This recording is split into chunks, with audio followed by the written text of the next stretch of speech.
That's my baby. That's my baby. We're going at it at 110%. I just want 5 minutes of happiness, please. Just give me 5 minutes. And they scored. They did it. Left. What the hell was that? Oh, yeah. What the fuck are you talking about?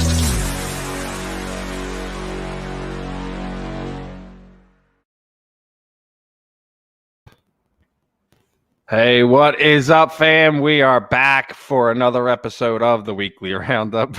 I'm your host, as always, Steve Rochelle, being joined by this lovable goofball over here on the right, Mr. Zachary Burzak. What is up, fam? How are you feeling this afternoon, this evening, wherever you guys are listening from? Oh, my God. I'm fucking shocked. I'm sweating. I was umpiring. I worked 5 games today. I got rained on, but somehow I still feel like it was better than watching the Phillies game or any type of slop like that. So they still won. By the way, I'm just gonna go back to that. They still won. They still won. Had a bunch of 15-year-olds that could play better fucking defense in the Phillies. We'll get to the Phillies in a minute. We'll get to the Phillies in a minute. We'll get to the Phillies. I don't know why. You can save that. You can save that. We got a lot of stuff we're gonna talk about. I'm sure the people tonight. even want to hear us talk about the Phillies. I don't know if they do. we got a fun one lined up for everyone. We're gonna talk some Sixers. We're gonna break down the second round matchup. Philadelphia Sixers are gonna be taking on the Atlanta Hawks. That's gonna be fun. We're gonna be talking to Coffee Jones tonight. We're also gonna be joined by Ultimate Fighter Season 29 contestant Andre Petroski is going to be joining us, and also in the second hour, we're also going to be joined by PFL MMA. Lightweight, yes, she's a lightweight now. Yeah, I keep forgetting about PFL. She's going to be co-headlining the PFL 6 event.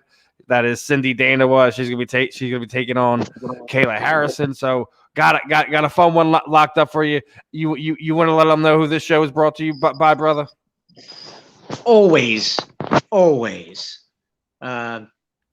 Just got a new phone number, so make sure you take a note of that, but it's still same contact information other than that. If you're looking to buy or sell a home or looking for a change in career or brokerage, you know who to contact. It's Alan Foy of eXp Realty, LLC, 973-250-4418. That's the new number, or you can still visit them at alan.foy@exprealty.com. And for that poll question tonight, we're going to see what everyone thinks about it. The Sixers are still the class of the East, despite a reduced Joel Embiid for the remainder of the postseason. Agree, disagree? Let's hear everyone's thoughts here in the chats, Facebook, YouTube, wherever you're listening. If it's Periscope, Twitch, wherever you're checking us out from the night. Big Pizza in the house. Tommy's in the house. This is an interesting question. What's fun about this, Steven, because it's Pete's already disagreeing with it. and I'm with Pete. I disagree. I don't think they're the class of the East anymore, but that doesn't mean I don't think they can't. Like, I still think is it fair to say they're not the class of the East, but they could still win the East without him? Is that is that fair? Can you do that? I don't see how you can. I mean, you could still sit there and say that, yes, he's still reduced. Yes, they're not the class, but they could still wind up, in the Eastern Conference Finals and possible even further. I think with Embiid, Bryce is in the house. The best team in the East. Without Embiid, there's still a good enough team to win it. See, this is where I'm with it. But this is where I'm with that Bryce. I think regardless of reducing Embiid or not, they still win in 6 games. Regardless, I agree with that. I think we can beat Atlanta without them, because I don't think Atlanta, like, if I'm confident that we can. Oh, Bryce, be quiet, man. You don't want to send Zach off with some hockey talk. The Lightning game today was wild. All my Lightning people were telling me how wild the Lightning Hurricane game was today. Lightning won 6-4 go up in that series 3-1. But yeah, that was a one. You gotta love that too, and we Steven. definitely gotta love that this part of it. But Bryce is bringing up the lake show's gone. Yes. LeBron's out. Sorry, Ralph. We kind of try to warn you about this. Booker is a problem. That man is a problem, Steven. All right, and now we got Brinkman in the house going the other way. He's saying Atlanta he's worried about rebounding. Brinkman needs to go climb back into a hole where he came from and not shoot from again. That's your brotherly love there. Bryce says even though we'll beat the Hawks, he has the Nets winning it though. What is up with these people? Okay, let me break down something to everybody real quick. Okay, and I just want people to go back and look at the history of the NBA champions. Hell, the past 10 years, the past 20 years, the past 30 years. There has not been a team. Go look statistically at the Nets defensively. There has not been a team as defensively bad all the way around. Like where the Nets rank defensively as a team, there has not been a team that is ranked that poorly defensively to win an NBA championship since like the fucking 80s or something, Steven. It's like some type of insane stat. Like really, like I'm not even like making that up. And you would, oh, well, the game has changed. The game's changed a lot. One thing that hasn't changed is you can't play shitty defense and win an NBA championship. And it's not like the Nets are average defensively or, something like that. Like the Nets are a poor defensive team. And they've got three guys that score, but none of them none of them play any defense. And now I'm just getting breaking news that James Harden's left game 1 and won't be back for Brooklyn against Milwaukee as we speak. Speak of the devil, hurt and he won't return. And I agree, Rob. I just said they're not the class of the East anymore, but they're still good enough to win. But this idea that the Nets are going to win it all because I'm still trying to catch up with some of them. Nobody that can play defense. When has that ever won anything in the NBA? You can't name me one team that's won a championship with that philosophy.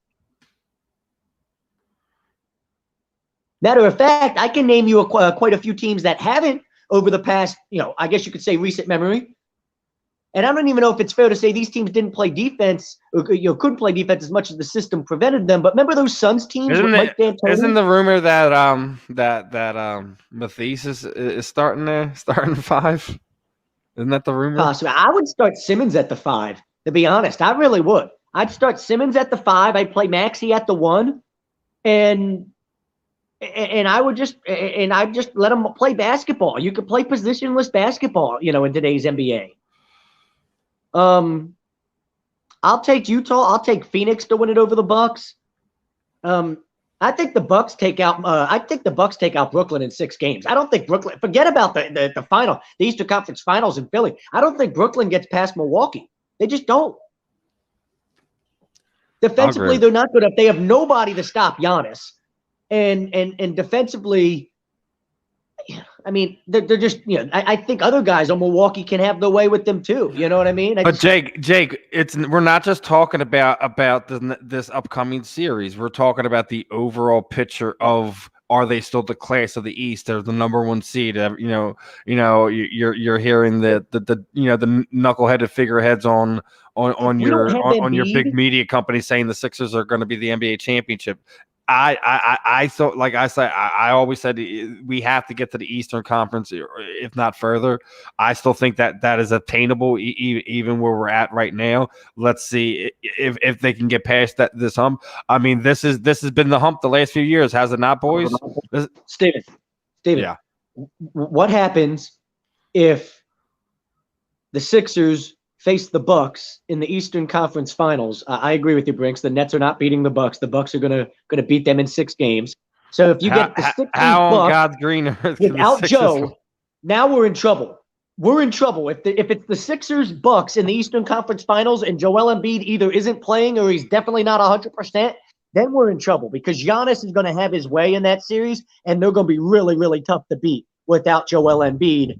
At as close to his the best that he can possibly be. That's the matchup I'm worried about. A less than 100% Joel Embiid all of a sudden the Bucks really match up with us a lot better. You know, the Giannis at 100% against 75% Joel Embiid. Oh man, I don't want to see him in that series. You know what I mean? Like that's that's asking for Joel to hurt himself even more type of thing. You know, because he's going to try to do too much. You know, he's going to overexert himself because he feels like he has to. That's really scary. But I just don't see the Nets beating them. I like what Milwaukee is as a basketball team. I think they've got a great matchup to shut Brooklyn down and beat them. And we've just got to hope that Embiid's healthy enough come that series where it doesn't hurt us too much. I think Ben answered the playoff bell in the final few games there, Rob. I'm not worried about him being engaging in that aspect. He's going to play within the whatever Doc lays out for them. How they're going. Was the best player on the floor against the Wizards in Game 6. The best player on the floor, or Game 5, whatever it was. Excuse me. He was the best player on the floor in the clincher game against the Wizards. I mean, the triple double, but he just did everything in that game. If he's that Ben every single night, we're a tough team to beat. You know what I mean? Because he's taking out the other team's best scorer. He's going to slow them down to the point where they get frustrated. Yeah, he's going to need surgery. But the only thing about you're not going to you get him at what 80, 70, 75%. You get him for 20 solid minutes. It is what it is. Like, listen, you have other pieces on this team. You need him to be able to contribute at a high level for however amount of minutes that he can, even if he's got to, the big thing is keeping the swelling down. So, like, I would actually sit him in this Atlanta series for as long as I could. Like, honestly, I would not play him Game 1. I would see if you can get away with not playing him Game 1 and see how you fare, right? So if you win Game 1, then you cannot play him Game 2 simply because you won Game 1. If you win Game 2, now you definitely don't have to play him Game 3, and it's that sort of thing. But I wouldn't play him Game 1 because if you go up 1-0 in the series, now you can sit him Game 2, and even if you lose, you 1-1. Okay, if he's healthy enough, you can give it a go in Game 3, sort of thing. I don't think you have to try to have him play in Game 1. I really don't. Because I think we match up well with them. Like, I think your idea with that is if we, even without Embiid Game 1, we could beat the Hawks, go up 1-0 in that series, and you feel like you steal a couple games without him, maybe. You're right, Brinky, but how about this? It's the playoffs now, and he realizes he's the guy. Maybe, all of a sudden it's a little bit like, hey, Embiid's out, I get to be the guy, or Embiid's not 100%. Like, if we make the run, I get more credit now than ever before. Like, if there was ever a time for him to be like, hey, I'm engaged at all times right now, would be the time to do that, right, for the rest of the playoffs. And imagine if we got to the finals and somehow match up against the Suns. Isn't Devin Booker banging Kendall Jenner, who used to be banging Ben Simmons? And, like, wouldn't this whole, like, love triangle really be a fun little side story to what the NBA Finals actually is? Like, it really is. Could you imagine ESPN and all the front page stories? Like, the Suns never get any news. They never get any type of publicity. But Devin Booker's fucking Kendall Jenner, who used to be fucking Ben Simmons, and they're all going to be at the NBA Finals together. Boy, do I like that. I think even my girlfriend's intrigued with that one. She might sit down and watch a game or two. Why do we have to bring that aspect of it? Why do we? I mean, that's the world we live in, but that's the aspect we're gonna go after at this point in time. Tell me that's not fun. I'm just having a little fun with the situation. But it's a little. I mean, who doesn't like looking at Kendall Jenner? Let's be honest. Like, if she's gonna sit courtside, I mean, good Lord, the camera's gonna pan to her a lot, and I'm gonna be Kendall Jenner, like every single time. It's gonna my party. It's gonna be a party in my pants. And then, I'm going to realize I have no chance because Devin Booker's banging her, and that's just, we should just forget about it. But still, I think you should just forget about it altogether, brother. Why? I'm not. I got who? Steven. Kendall. Have you seen Kendall Jenner? Yes, but I'm just saying. Maybe she's closer to my age and your age, and that's why you're just kind of type of thing. But it's a fine piece of ass there, Steven. Not saying she's not. I'm sure. She's what 4 out of the 5 of her ex-boyfriends are made it to the playoffs. So yeah, she's doing pretty good for herself. She knows how to pick talent. I mean, I get it, but it's just another celebrity courtside that means nothing to me outside of the game, dude. Doesn't mean it might mean nothing to me and you, but I'm telling you, I mean, like that's going to mean a lot to like a lot of people involved. Like, you think like if the game gets boring or that series becomes boring, that like all like ESPN and TNT and TBS and all these national networks, all of a sudden that's not where their focus goes. You've got a 100th to like 82 game, with like 4 minutes to play. It's clearly a blowout. We all know like what the outcome of this game is going to be. So for the next 3 minutes, we're just going to show, camera shots of Kendall Jenner in and out every once in a while. You know what I mean? Like, there she is. How many times there might be a line in Vegas for how many times they mention that she's banging Devin Booker throughout the course of the playoffs. Sixer goggles. Gotcha. I mean, I really don't think anybody we're in agreement about Brooklyn, then, right? But you really sit here and tried to tell me that the Nets, or really tried to sit here and tell me that the Hawks are going to beat the Sixers in 6 games. I mean, I don't like that's laughable to me, bro. Like, really? They're going to beat like. I don't even think we need Embiid to beat them, to be honest. Now, when you look at the way everybody else is playing, if guys like Maxey, that's why I play Simmons at the 5. If you want to play Matisse there, I mean, I guess I'm cool with that too. Is that what you said they were going to do? Play Matisse there? That's what I heard. One of the rumors were. I don't know if that's like set in stone there. But what that means is that Dwight Howard's going to get a lot of minutes, and Dwight. I mean, I'm Dwight's fine with been Dwight a very Howard. good player off the bench, and he's been brother, everything this team has needed. Has he not been, Steven? Absolutely. Are you ready to switch gears here real fast? Because it looks like our first guest is in the back here. So without any further ado, good friend for us over here over at A2D, my man Coffee Jones here. What's up, Coffee? How you doing this afternoon, tonight? How you doing? I'm good, gentlemen. How are you guys? The weather's finally turning a little bit better in Philadelphia, New Jersey, and a lot of these COVID sanctions are lift. We're getting back to normal, so things are good.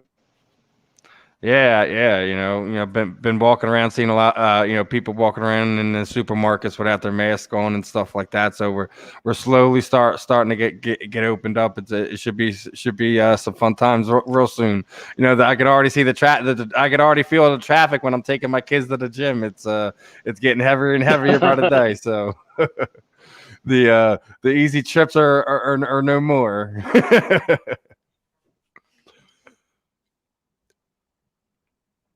But I wanted to get your thoughts on a few things that tonight. First and foremost, really appreciate you hopping on this afternoon.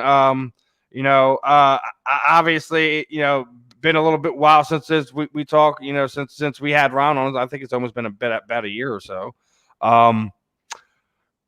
Want to kind of see where you guys are at now. Like you said, COVID's opening up. I'm sure the courses are going to be open up. How are things going to start getting on your end? I think things will start getting crazy soon, I guess.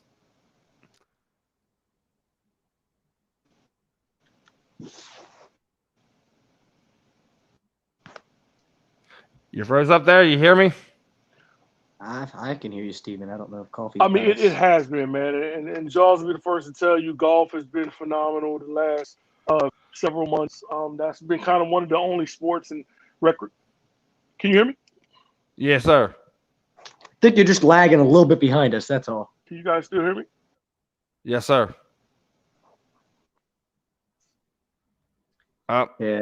Something with his connection. He was slightly behind us or something. Yeah. Because us talking was not getting to him until it seemed like almost like a minute later or something like that. It seemed like he was 30 seconds behind us or something on a delay of some sorts. We'll see if he pops back on here and wait, here it comes. Let's see. Give it a second here. I know you wanted to transition into a few of your questions here in a second, but all right, popped up. Let's see how the connection goes here. Coffee, sir.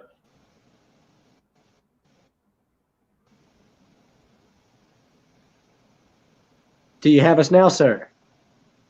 Yeah, I think he still might be lagging. Yeah, there's definitely a lag there. Yes, sir. Oh, you got us now? Yeah, so I don't know if it's on my. I got you. Yeah, like Zach was saying, I think there might be a small lag, so you're almost like about like 10 or so seconds behind us. So that's probably what it is. What if we ask questions? Okay. We'll give a little pause. We'll make sure that we give that like time in there, let you answer it, and we'll see. We'll try to do the best we can with it. But yeah, as long as we're on the same page, I think we'll be okay with it here. That works for me. Okay, sounds good. My big question for you, with the everything involved with football and everybody that you represent, you got the USFL that's relaunching, and I'm sure a lot of people obviously excited about it, but I'm sure a lot of people that you represent are quite excited about that in a lot of ways. What do you know about anybody that you work with, or any of their involvement with something like that? Nobody in particular has been like actually involved with the bringing back of it with the spring 2020. I do know there'll be at least 8 teams. And I've heard guys talk about it. I've heard some of the guys with Jaws and around the Philadelphia area. They've definitely mentioned it. And any time that you can get guys playing football level, can develop them well, it may go to the highest level. Spring league, me being from the arena league for so long, places in Canada, places overseas. I play overseas in Italy.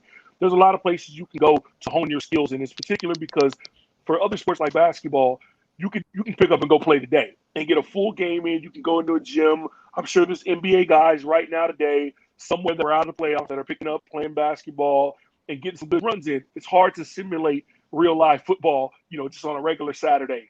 So to have other opportunities for guys to play and to be able to make a little bit of money playing the game, I think it's awesome. I personally can't wait for it. Do you get the impression, I had a feeling Jaws was going to be excited because Jaws is just a football guy, right? Like, it runs through his blood. It seems like if there's a football league of any kind, Jaws is all for it, and it's gonna have his interest peaked. But like, it seems like there's this idea that we're going to create an extra competition for the NFL. There's going to be a second league that succeeds in his competition, or we're going to die trying. Like, it's almost one of those things. It's like time after time after time now, however, the past 5 years or so, how many different, Well, they try to relaunch what was it? Vince McMahon's XFL. I think it was 2-3 years ago too. Yeah. What was the UFL, the United Football League, not that long ago? All these different leagues that the spring football league's going on right now, right? All these different leagues where you're just kind of like, when's it going to work? It hasn't ever worked in the past, but here we go again. Another, I guess relaunch, whatever you want to call it. But the USFL, I guess, is in its original incarnation the closest thing the NFL has ever had to competition. So I don't know. Do you actually think there's like enough interest in the game like that to be able to get it back to that point? I think there is, and I think the biggest interest comes from sports gambling and betting is kind of what keeps so many of sports leagues alive in this country and even worldwide. And I remember talking to Jaws when the Eagles played in London last year, and he went out there twice for different games. But he was talking about going to some soccer matches there and how the game was so interactive. This is a couple years ago, being able to bet on games in the game, it's part of the culture of going to the stadium, the experience. And now here in this country, that more states are starting to legalize sports gambling. You see these new arenas in Las Vegas and LA that are being built. There's going to be more opportunities for fans to be able to place wagers on games. And with that, it's going to bring eyeballs. That's going to bring advertising dollars, the TV networks, and you can start to see these smaller leagues. You look at MLS, you look at some of the other some of these other leagues flourish on TV because of the audience they draw. And in football, obviously there's a passion for it in this country. And there's also a passion for gambling in this country. So we put those two together in the springtime when the NFL is not playing. I know a lot of guys that are betting on baseball and different stuff and hockey that they don't even really know about it, but they enjoy sports gaming. So to have some football stuff they really do understand, they think they're experts in it. lay a few dollars down over under. I think it could work.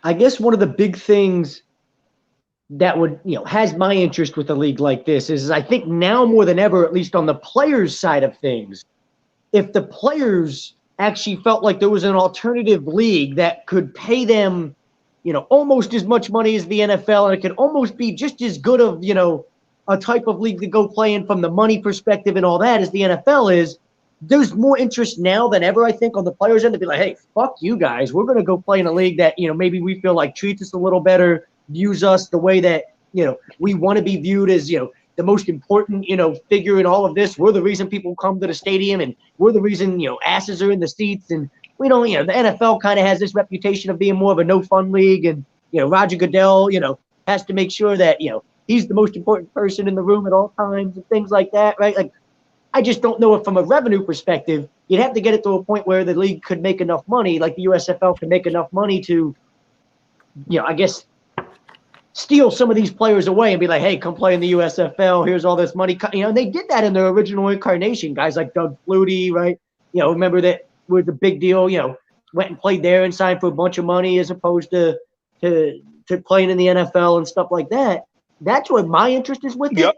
I would really love to see the revenue get good enough because I think. Well, I mean, I think you'll get some guys that are like of that ilk where like just right from college you'll have a handful, and I think even the more fun part is like about it, like you're talking about the player side. I don't know about a whole lot of guys jumping ship early. Like maybe once they kind of get some footing and show that they can sustain something, and right. They wouldn't take we're a talking chance down the road. But I think the bigger thing is that there may be some guys that maybe didn't get a good shot at, during college, and the NFL didn't get a good look, and then they have a place like the USFL where they can go and like hey, you just tore it up in the league over here, some team in the NFL, may give this guy a tryout, a contract, etc. The next season. It can work both ways like that. Exactly, that's what I'm saying. Both hands are going to want to washing each other if it's something that they can actually build to be sustainable. So I think that's the real question: is if it's something that'll be gone in a season or two, if it's something that we'll be talking about in 5-10 years. Then it's something that we can start having those types of conversation. At least when we're going to go that way with it. Jesse Davis made it a point too. Like what he thinks that the NFL should have a G League type system, but there's also another one I hear from him. Each team wouldn't have enough third stringers practice squad to complete a team. So I think having maybe 10 NFL G League teams would be a way for two-way NFL contracts would be awesome. But didn't they, Jesse? Didn't they kind of do that with NFL Europa? But like what was that like 10 years ago? Yeah, 20 years ago, I think now, longer than that. Yeah, I think you're right. I think it's longer than that. But they try to do something like that. Just let the other league exist. That's my thing there. Yeah, like what if instead of trying to kill the competition, like competition breeds competition, right? Like instead of maybe trying to monopolize everything you do with the NFL, what if they embrace the idea of there being another league? And this idea. There's one for you. Will we see the Philadelphia Stars back? Yeah, or something like that. Embrace the idea of retro and this idea of how popular the USFL used to be, and some of these teams and some of these markets that really were pretty damn cool. Back in the '80s when you were growing up and shit, Steven. It's. I think now's the perfect time. I think now's a better time for it than then. And you got so many more players. The only reason I brought it up initially was because how people tend to forget. That's where Reggie White came from. Forget about that. Like, come on. Absolutely. Steve Young got his start over there, and then came over. Bill Walsh brought him to the 49ers, right? I mean, the only reason I bring it up. You find guys when they're able to get opportunities. That's all I say. You just had the NFL make another just. You're absolutely players. Go ahead, Coffee. Go ahead, Coffee. Coffee, go ahead. No, I was just thinking about basketball, how guys have been, coming up through the G League, through overseas, playing overseas, learning a different game. And I don't think that's a competition with the NFL or even a partnership for the NFL. It could be just a separate league that does its own thing. And so now you see guys that play like Allen Iverson. Honestly, love you. Goes overseas and been play, for a lot of money. Thing that when you brought up the point of having a league that could be able to supplement elite making in the NFL, brings the talent over there. When you talk about Reggie White and the Fluties and those guys back in the they had those contracts. Walker, those guys make money at. Yeah, I forgot about Herschel Walker. You got somebody in this league, which Vince McMahon tried. Now, people are back with the USFL. If they've got enough money, it's gonna be a few later round picks that may have been stars in college, but as value, quote unquote, NFL level. Think about a guy like Tebow when he comes in. People are kind of can he be a quarterback in the first round?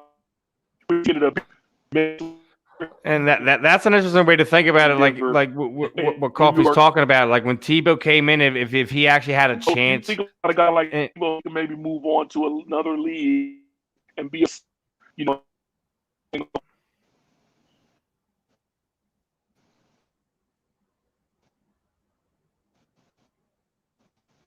Yeah, I think he's frozen real bad there now, right?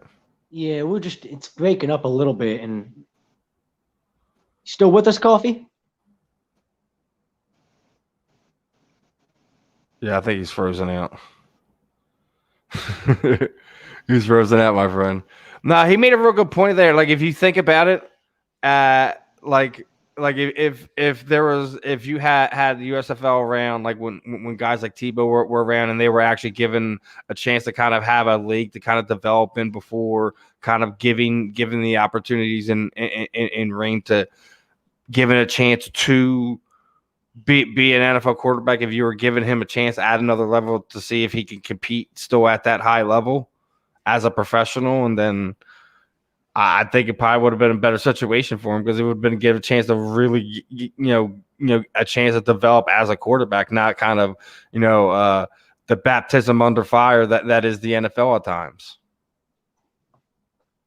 Yeah, and I think, we all talk about how political the league has gotten, how the propaganda and all, just everything kind of about it is just gotten to a point where like some of it's just so, and like you almost wish there was some sort of competition now that you could at least go and watch and be like, man, like look at the quality of this product, and it really is just as good as the NFL product, and man, this is something I could get behind and really want to watch every day. And man, it's good for pro football to feel like you've got two leagues that are really close to one another, and I can watch either one of them and be highly entertained and see high quality football. We haven't really had that with any of the other alternative leagues so far. Hopefully Coffee's back with us because I had another question I wanted to ask him and get his opinion on. He's on. Let's see. Can you hear us, Cough?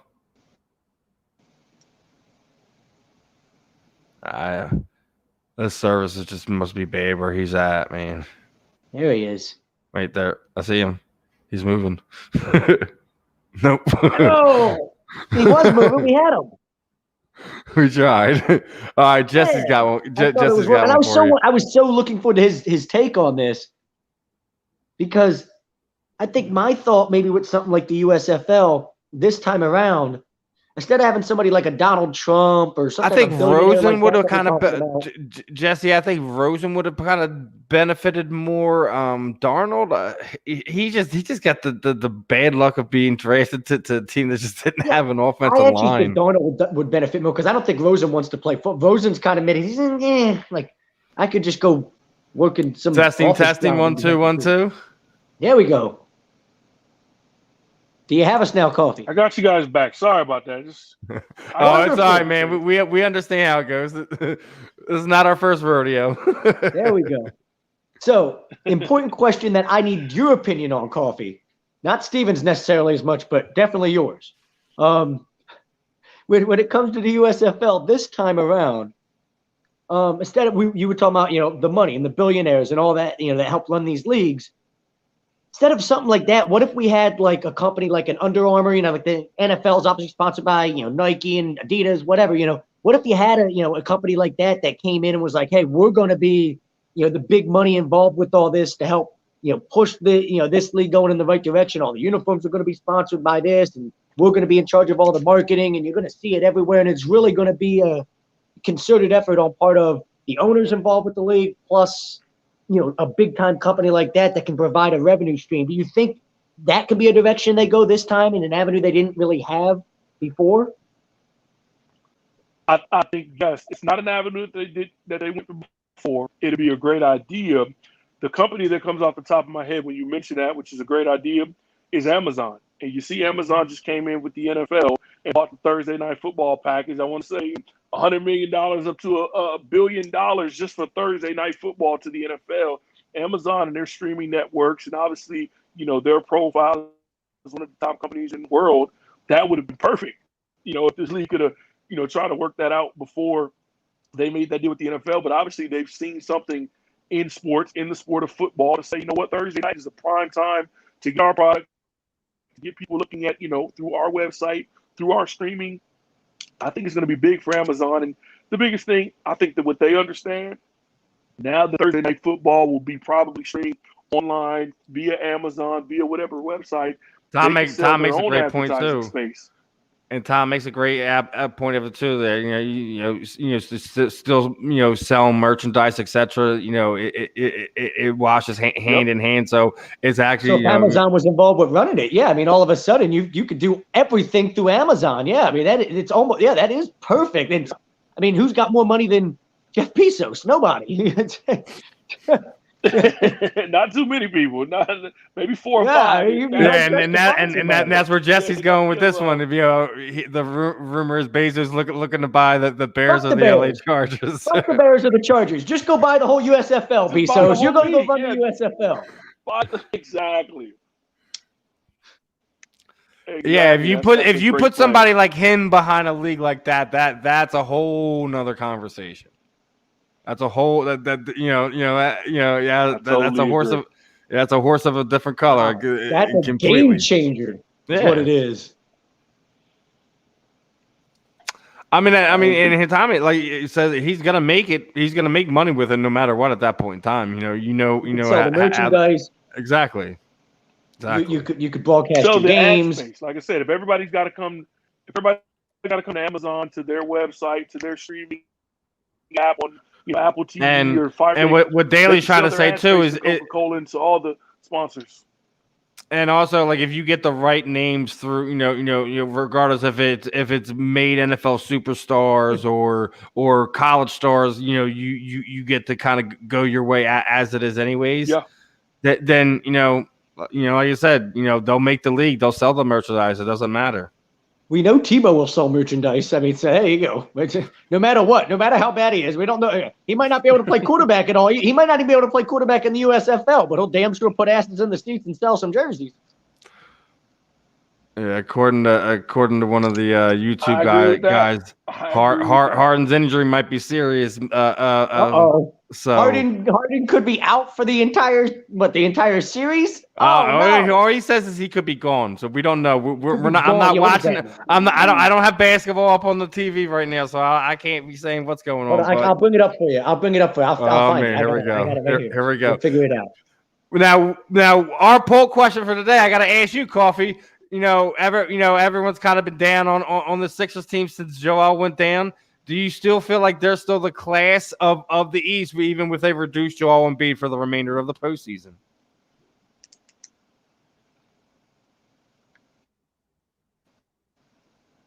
No. With a healthy Joel Embiid, yes, they are the team to beat in the East. If Joel is compromised, Brooklyn, well, considering Brooklyn's healthy, but Milwaukee is right on the heels of them. I'm talking 1A, 1B. Between all three of those teams, you can split hairs. If any of those teams have an injury to one of their stars, it'll be James. If Giannis, Drew Holiday, or even Chris Middleton got a little banged up, It could be. I heard a lot of people saying NFL this could be a war of attrition this year coming out. Who's going to be healthy? Obviously, you see the Lakers and different teams that are kind of falling early on because of health. If Joel's not healthy, it's not looking too good because there's some quality big men that you're going to go after Milwaukee in the next round.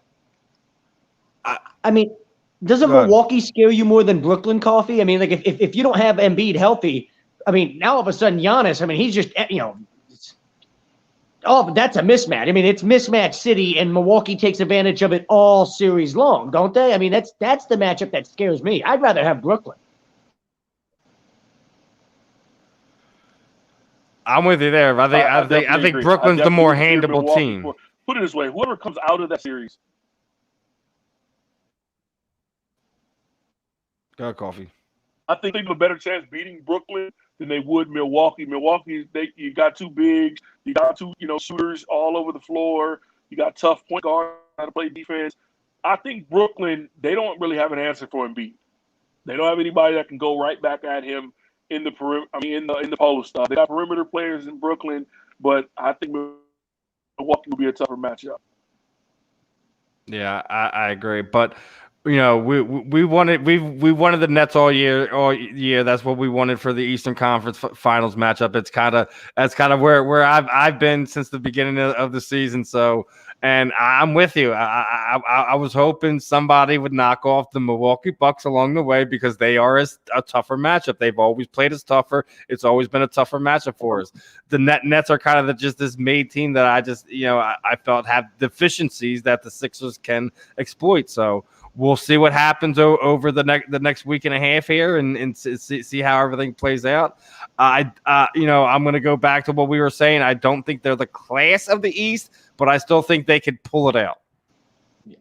Do you think we could beat Atlanta without Embiid, or do you think Embiid has to be able to play at some sort of high level in that series? Yes.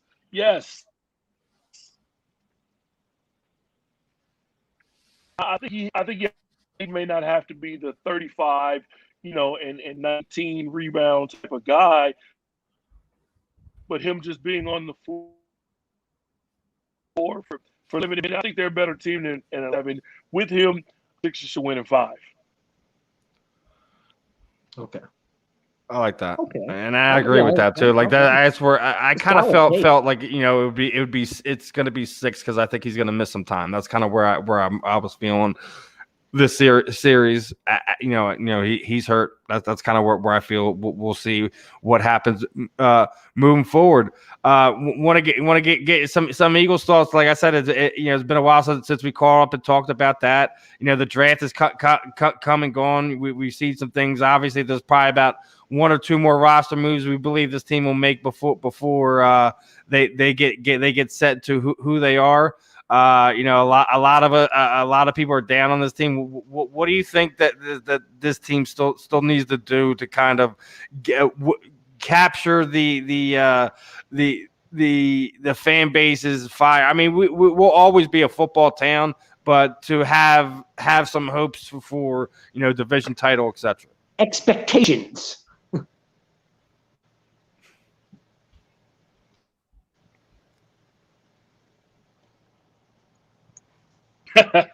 Yep. That's the key to any NFL team, expectations of fan base, and that's always tough to live up to. And we're talking, just a few years removed from a Super Bowl victory for the Eagles, then a first round, playoff victory going on in New Orleans, which I feel like they should have won that game. Shout out to Alshon for that last play. But then fast forward, before you know it, the Eagles are looking at a top 10 pick. It's like the mighty falling very quickly. So now, for a fan base that has never tasted victory, then you get a taste of it. Now, just making the playoffs isn't really good enough. Now the bar is kind of set pretty high for the Eagles. So Coach Sirianni, he's a new coach. He's a young guy.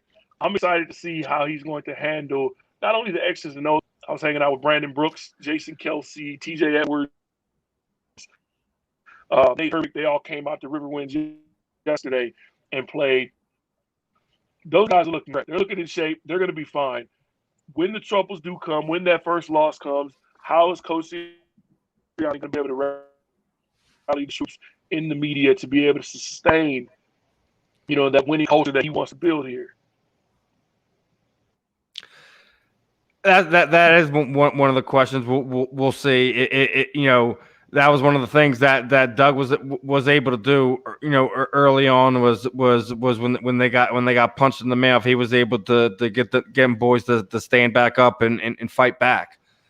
We'll see if Nick Sirianni has that quality in him. It was something, Doug kind of lost there at the end, regardless if you say it was, he was burnt out or if he was just losing it. Whatever the case may be, we're under a new regime here with Nick Sirianni. You got some real weapons around Jalen Hurts here with Devontae Smith. We'll see what Jalen Reagor is this season. You got some young guys there. As Jesse's sitting there saying here in the chat, he's sick of the Julio talk. He wants to see the young wide receivers play. What are your thoughts on that? Stay away from the Julio talk and let the boys play.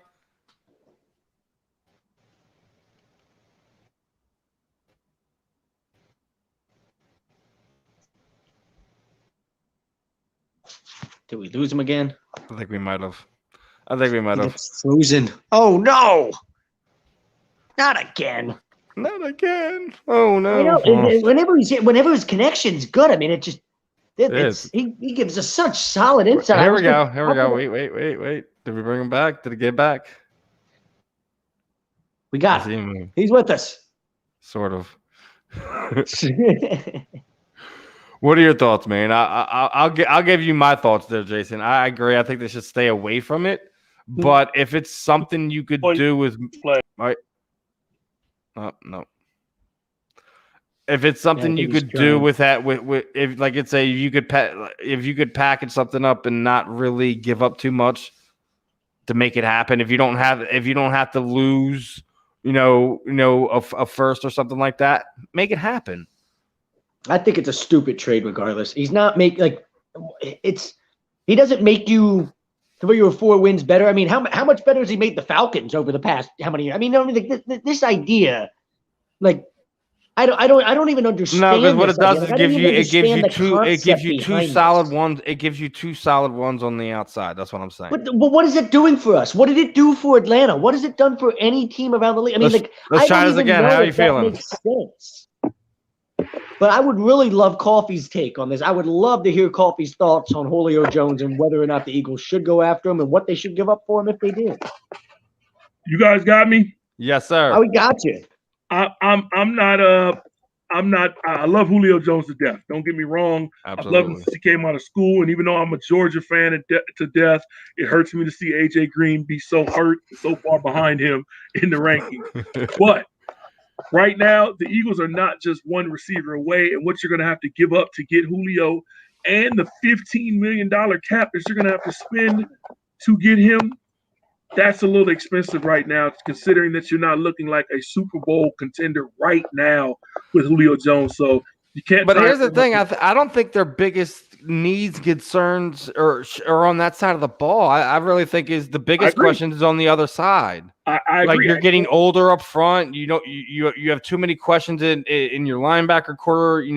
Outside of Slay, you really don't have any real definitive answers on what's there either. So it's one of those things. Like if I'm doing anything, I'm moving Zach Ertz and getting some guy for my defense. That's what I'm doing. Wide receiver is the one position. I mean, Coffee, think about this. Well, no, it's us as Philadelphia fans. We're so enamored with that position. We hear any superstar receivers on the block, we want them. We have to have them. Theo did get you a nice run. Well, yeah. Yeah, but he didn't get it. He didn't give us the prize though. I love Theo. I love Theo. I blame Donovan for that T.O. fiasco. I'll always blame Donovan. Don't tell Jaws I said that. I know he loves Donovan. But no, I think you're right. There are some other holes that they need to fill. And if it was simple as a situation, well, obviously now with the Falcons drafting Kyle Pitts tight end, if it would be a swap for Zach Ertz or something like that, you kind of trade contracts and you dump some money, you pick up some, that would be great. But like I said, you're going to be taking on a lot with a guy like Julio. And you still got, Fulgham, you got some guys, Rager, that you spent a first-round pick on, and obviously Devontae Smith this year. So you got some weapons to build that are young and inexpensive right now that you got a couple years to build around Jalen Hurts while he's still cheap. I think the biggest thing when you talk about the other side of the ball, defensively, how are they going to match up with some of the weapons that they're going to find? You got right now on the hard point right here. We're back getting ready to sign, team's third, fourth cornerbacks to play our second quarterback position off the waiver wire. That's we wanted Steven Nelson, and instead we're going to get Jawan Nelson or some dude off of somebody's practice squad. So we see what McLaurin had done to the Eagles in Washington. They got Curtis Samuel now, so they'll be trying to figure out their quarterback position for the future. Obviously, Dallas, CeeDee Lamb, Amari Cooper, Gallup, Zeke coming back. They got weapons. I looked at the Giants roster the other day. Darius Slayton, Kenny Golladay, John Ross II, one of the fastest guys in the NFL, Evan Ingram, Saquon Barkley, Kyle Rudolph, Sterling Shepard. I mean, these are guys that have put up some numbers against the Eagles particularly. And when you got a secondary that's kind of thin and guys that can lock up and cover, then you're going to be looking at playing zone. It's going to put a lot on the D-line. It was great to pick up a guy like Kerrigan. I think he'll be big for that second unit of the Eagles D-line because when you look back to 2017, what made the Eagles so great defensively, obviously Fletcher, Graham, those guys up front in that first unit were great. When you got a second unit you can rotate in with Chris Long, Michael Bennett, those guys that are veteran pass rushers that come in that second group, give your starters a spell. That was big. So when you got Kerrigan and even the rookie they just picked up, Milton Williams of Louisiana Tech in the third round, if those guys can give you some quality snaps, in the middle of drives, in the middle of games, let Fletcher, let Brandon Graham, those are older guys, let them get a little bit of a break and come back fresh in the fourth quarter. Then you can start to see that Eagles defense you've seen in 2017. See, now, what I loved about a couple of the things you just said, and you mentioned all the young Eagles receivers, that's literally the one position that we actually have young guys at, right? Like literally, you talk about every other position, all these young old veterans, the guys where you're kind of like, Yeah. Wide receivers, the one position you got young guys. Why in the hell would I want to trade for Julio Jones? Why? I don't get that. Like, I don't even get the idea behind it. He's come on, Brian. That's a little harsh, Brian. I think it's fairly confident to say this team is better than last year's team. We don't have a question mark at the wide receiver position because we're healthy. Because we don't have the question mark in Deshaun Jackson there. You have Devontae Smith to kind of swap around there. I don't sit there and see how you don't say they're better offensively. The question you could say we can go back and sit there and say is the defense, which we're kind of beating on that drum right now. Well, and do we know what any of this is going to look like? And maybe Coffee, maybe you can help us a little bit here because you've talked to some of the guys and maybe you've gotten their impressions of Nick Sirianni and what the offense might look like and what the defense could be and things like that. But, we're basing everything that we've seen from these guys off of what we saw from them in Doug's system and Jim Schwartz's system. And who knows what the hell we're going to see from any of these guys in a completely new system. Did you get like any type of vibe from the guys, Coffee, while hanging out with them as far as how they feel about all this? They love Coach Sirianni. I do know that. And they love his youthfulness. Obviously, you talked about the young guys in the receiver corps. To have a younger coach to be able to relate to the guys that you have now, that's a big deal here in Philadelphia. I mean, let's be honest. You look back, Chip Kelly wasn't a bad coach. You go 10-6 twice. That's not bad at all. But it felt like the guy went 1-15 after that second year just because of just some of the moves that he made, with Sean Jackson and Macklin. Like there was a big disconnect between the coaching staff and the players. So now when you start to look, Doug was kind of a player's guy. Obviously, the one disconnect that you kind of talk about was with Carson. Other than that, both of those guys are gone now. You got a coach that kind of understands the quarterback position. Jalen Hurts is going to be the guy going forward. You got some weapons that you start to invest in. And like you said, for the next 4 years, these guys are young and they're cheap. When you talk about a guy like Julio Jones, $15 million this year, if Julio gives you another, year or two, that's quality 1,000 yards, he's going to want to extend that contract more. And in another year, if Jalen Hurts is a Pro Bowl quarterback, we're going to be looking at $50 million quarterbacks in the next few years. I mean, you know, Lamar Jackson probably be the next one to set the market again. You know, Deshaun Watson, you know, Mahomes, these guys are only, you know, Daniel Jones, kid up in Buffalo. There's a lot of guys that are going to reset the market. Jalen Hurts is going to be really expensive. And if you got an expensive receiver, it's going to cost you more. If you got some young receivers, you maybe can squeeze that 5th-year option out of Devontae Smith and Rager and play with them for another year really cheap while you got your star quarterback on a big contract. We'll have to see how that plays out. If Jalen ascends, or you know, which I think he's got the weapons around him, and I think the system in place to kind of play with it. I think the only thing you really question is what you're going to get out of the running game and how healthy the offensive line is going to be. You know, on the other side, like you've already mentioned that, you know, I don't think we have a real question of how the defensive front is how old they're getting and they can continue to produce. That back end needs to really shore up, and that'll be the one to determine if this is a losing team or if this is a winning team this season. That's how I break down the season right now on the outside looking in. I remember the Eagles picked up their 2nd-round pick. They go with Landon Dickerson, you know, the interior lineman, played some center and guard from Alabama. He's listed at the 2nd left guard right now. Mm-hmm. When I seen Jason Kelsey yesterday at River Winds, I see at least one more Pro Bowl season, 2 more good seasons from Jason Kelsey if he's healthy. Just looking at his physique, watching his golf swing, the guy looks in great shape. It's not like he's dragging on like the last leg of his career. He still looks in great shape. Brandon Brooks looked like he was back. I mean, he was always a fit guy. I still can't believe Brandon Brooks is the offensive lineman, the way his body looks.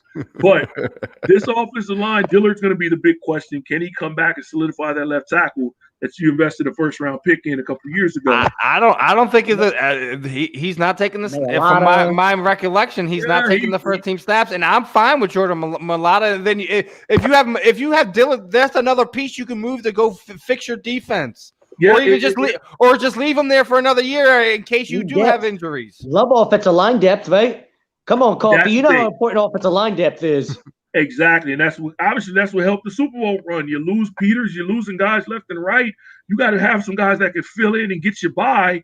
You know, obviously you're going to lean on your running game and some of your other guys, but you know, Lane's going to be Lane Johnson. He's going to be one of the best. So your right side, they're going to be good. On that left side, you're trying to look at 2 guys. I mean, if Dillard's going to make it, he can make it. I don't think we should have. I mean, I think Dickerson might have some problems with a few things, but it's not something that he can't be coached up and fixed on. I don't even think he'll have to play. I think he'll be solid. I think the only really question is if they, like you said, if they could stay healthy. You know, obviously how they're gonna mix the ball around between running inside, outside, using the backs out of the backfield as they typically do. It's gonna be interesting to see. I'm excited about the offense. Like I said, my big question mark is still stuck on that defense. Even as Daly's sitting there talking about, yes, the wide receiver core still has a lot of stuff to prove. I'm not banking anything on Fulgham or any of these guys. Like, listen, I think you're gonna get the bulk of your production from Jalen Reagor, from Devontae Smith, from Dallas Goedert, because and whoever, if we still have Perkins, if he's still the second tight end, because I'm assuming at that point in time that Zach Ertz won't be here. I'm good with what we had on offense. Our biggest thing is they weren't able to be healthy, and they weren't able to continue to have drives, and the defense was just staying on the field so long. So when they would get back, they weren't able to put things together. Sometimes you need to get some stops out of your defense to kind of get some things going. They just weren't able to do that last year. We'll see what happens this year. And you've already named that they have to get stops this year. They, especially in their division, they have guys that are absolutely insane. Insane. Those 3rd and 8s. And if you guys think we're gonna have a historically bad NFC East like we did last year, that's not happening. Dallas isn't gonna have another bad year. I think that you could have 3 teams with a winning record. For God's sake, I mean, like Washington could win 10, Dallas and the Giants could both win 9. You know what I mean? Like you're talking about 3 teams that are right there in an area that, like, I still think Washington's the best team in the East, but it's not a bad division anymore. I think we're by far the worst team in the division. And even we're probably like not like, you know, like. But here's the thing, and Jesse's talking about, you know, we're loaded with picks next year too. Yep. You know, we had a lot of picks this year. We made some things. We have a pitch channel to have 3 first-round draft picks next year. We can either move guys that we have, package things. Like, there's so many things we could do. So even if we do have a dud of a season, I'm not worried about. I think our future is okay. 2024 is kind of that year that you're going to have to look at to where you're on one of the last years of Jalen Hurts' contract. If you could squeeze one of the last years out of your offensive line, these receivers got a couple years under their belts. You get some of these secondary young guys, somebody's going to step up, play opposite Slay. That'll be the year because, you know, for most NFL teams, your window is while your quarterback is on a rookie contract. Once he gets his big money, you lose a lot of talent. Listen, you know, year 3, year 4 is when you're going to have to win your championship because if not, it's going to hurt. Once he gets paid, it's going to be tough. You're going to have to make some cap casualties. You're going to have to trade some guys.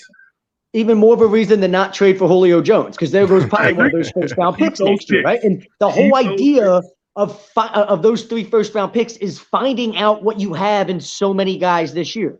What is Jalen Hurts going to be? How good can he be? What are those young receivers that you've got?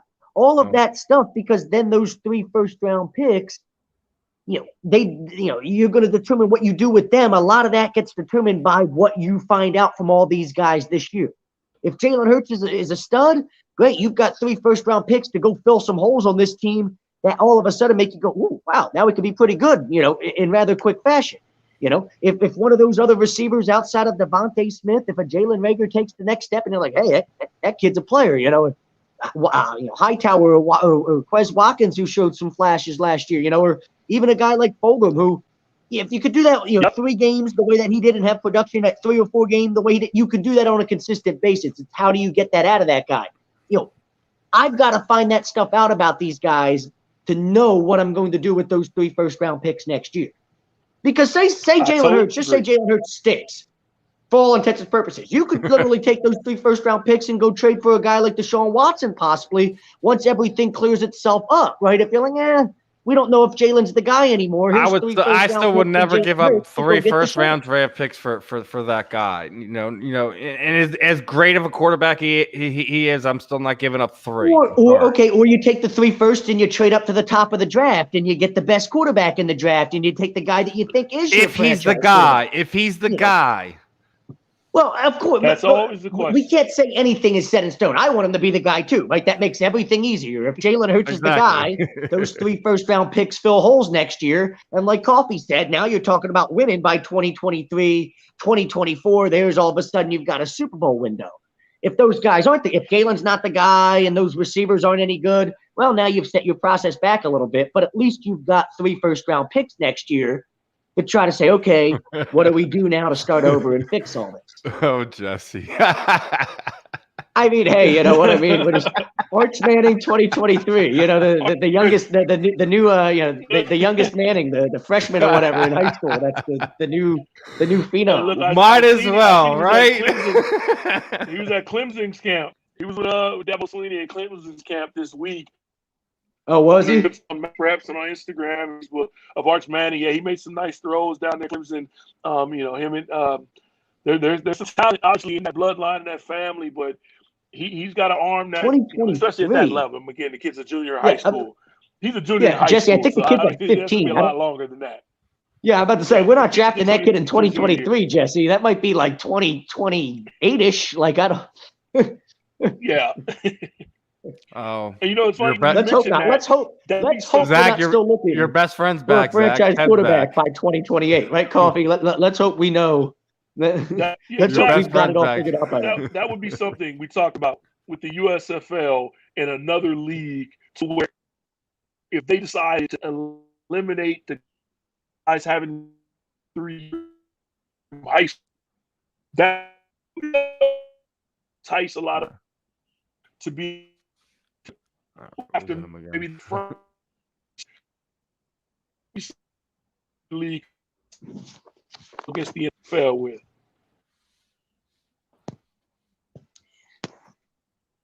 Did we lose him again? Yeah, I think so. All right, Yep, there he is. He's back. You got us coffee?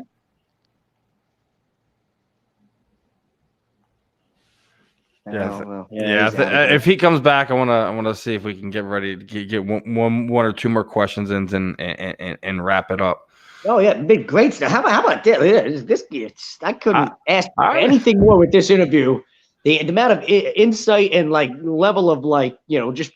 Well, that's why I wanted to bring coffee on.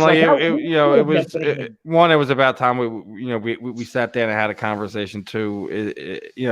That's why we bring guys like Coffee on, because he gives us a layer that he's able to tell us what the players feel of the new coaching staff. I mean, who else has that type of inside knowledge on as far as the vibe, from the players and what could be going on. Well, that's what I was trying to get. That's where I was trying to get to next, to try to pick his brain a little bit more about what else is going on the golf course.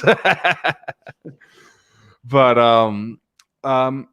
before we what I was going next is letting wait. Here we go. Let's see if here comes coffee again. Let's see one last time. Let's try it. Is that one good? No. He's still frozen. Damn. We got to get him to his sign off at some point where he can thank everybody that he. Yeah. That's exactly. That's what we're trying to get. But I don't see if maybe is there a way to maybe bring him back towards the end of the show when he can sign off with us, so we can get him maybe if we can get him back and get his connection a little better. I don't know if he needs to charge something or what the deal is, but. Andre isn't on for another 10 minutes or so. So we got some time. We just wanted to kind of What's your thought on the poll? And speaking of, let's flash that back up here for everyone. The Sixers are still the class of the East despite a reduced Joel Embiid for the remainder of the playoffs. Agree? Disagree? Let's hear him. Let's hear it, fam. But wanted to real quick. I know you have some. Damn. That's a good play. Who is this guy? I've never seen this dude before. Oh, maybe I have. I don't know. Good Lord. Is he playing because Harden's out? Wilson. Why does Wilson always pop in and say, "What's up, boys?" and then never gives me anything? What are your thoughts on the poll, Wilson? What are your thoughts on the NBA playoffs? You're usually good with this stuff. Well, I don't want to just have to tune in to agree to disagree to get to get the thoughts and the insight of Brian Wilson. What can he do for you? If you catch my drift, Steven. I don't know. Did I do something? Does it be? No, Brian works for UPS, so I was trying to. Oh.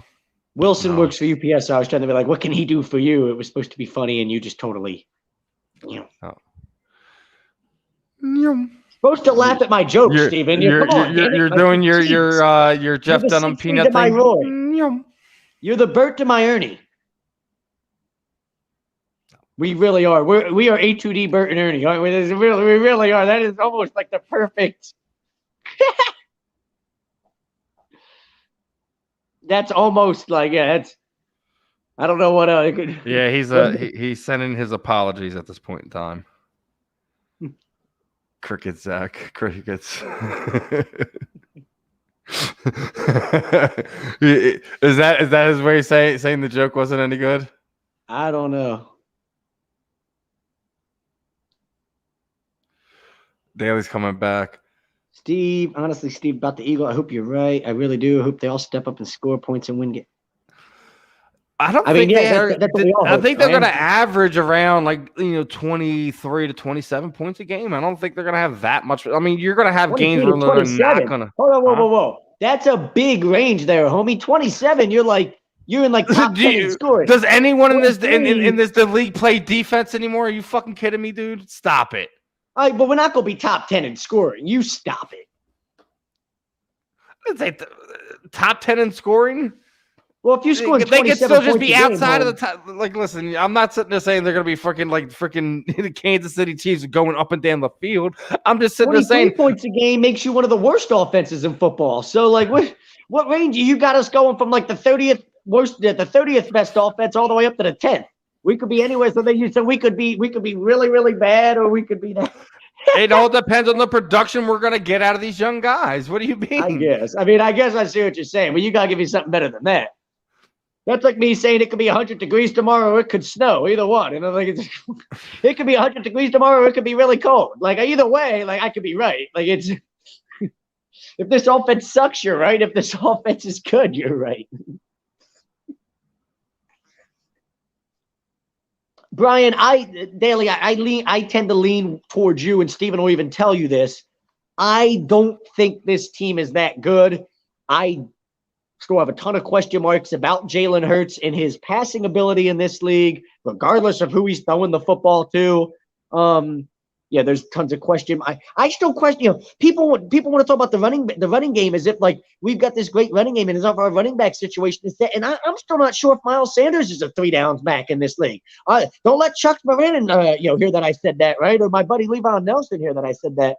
But I mean, you're talking about a guy like we blame Doug for Miles Sanders not being able to where's he in the fourth quarter? Maybe the guy we need to blame for not seeing, with 8 minutes to go in the fourth quarter is Miles Sanders. I mean, how banged up and hurt has this guy been? How winded is this guy always? It's like, maybe the reason the dude's not available with 8 minutes to play in the fourth quarter is because he's just not like physically capable of being that workhorse back. And until he proves to me that he is capable of being that, how am I going to sit here and have confidence that he's that guy? Like, you can't be a number one running back in this league if you can't be a workhorse. You know what I mean? And I question whether he's that guy. I think that's part of the reason we brought in Kerryon Johnson. I think the team's starting to question, like, all right, like we need to have multiple running backs. And then we also brought we brought back Jordan Howard again too. So like, what does that tell you about what the team thinks of him? Obviously, they think he's talented. They think the guy has he could be really good. Yeah, but just because they're young, we don't want to sit there and just completely dismiss them. Right. But I'm sitting there saying having an upward expectation towards it. If they fail, they fail. Then we could drop the hammer and be hard on them. I'm not going to be hard on them before they really get a chance to develop.